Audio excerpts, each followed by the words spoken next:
How many years did Grandpa serve in the military? Grandpa, who was Dean Leon Aldrich, served 2 years from 1943 to 1945. What branch of the military was he in? He was in the Merchant Marines. Which did what? They shipped supplies to the theaters of war. What are theaters? That's where other countries were fighting. Okay. What rank was he in? He was a motor machinist mate. What does that do?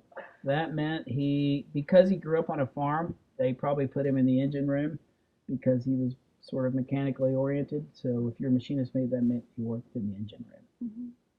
What war did he serve in? He served in World War II. Did he ever tell you about his war experiences? He did. What were they? Well, one of the most memorable experiences he had, probably one of his first experiences, was when it was tradition when you first crossed the equator for the very first time, when you were a young sailor, they would shave your head completely bald. And so they shaved my dad's head, and then what happened was he got scabs on his head because he got sunburned, and so he forever said that's the reason why he truly went bald, which is probably not true, but that's the excuse he made. Also, when he was in the Atlantic, that's where the U-boats would attack him, which are German submarines. And German submarines would shoot torpedoes at the Liberty ships, which is the kind of ship Dad was in.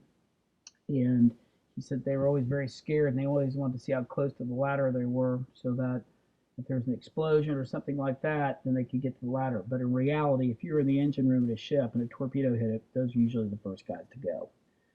The worst thing he said, though, is when they were attacked by Stukas in the Mediterranean. You know what a Stuka is? No, you tell me. A Stuka is a dive bomber, and they dive and they get about 1,000 feet above, and they drop their bombs on the ships. They're pretty accurate. And my dad, actually, your grandfather, actually got bombed by several of them in the Mediterranean. He thought he was a goner. But luckily, the Stukas missed for me and you. But that was the scariest that he ever was. But later on, when the war kept going and the Americans were able to produce more of these Liberty ships, they started using convoys. And the convoys they'd use basically big numbers of ships, like maybe 100 Liberty ships, and they'd surround them by a bunch of warships. And that's what really started making an effect at that, using um, depth charges. Do you think he enjoyed the war sometimes?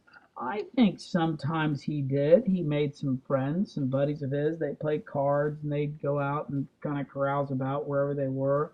Um, kind of as young guys will do. And they got to go to different places around the world. But probably the funniest stories he ever told me was it was tradition for ships to have pets, and the pets would be like a mascot on a ship. And your grandfather had two monkeys, and another guy owned two monkeys, and I don't know what kind of monkeys they were. He just told me they were named Ellie and Joe, and Ellie was for Eleanor Roosevelt, and Joe was for Joseph Stalin. And the funniest story he ever told me was where one of those monkeys actually urinated on another British sailor in a port of call, but I won't go into that story in great detail because your teacher may not like it.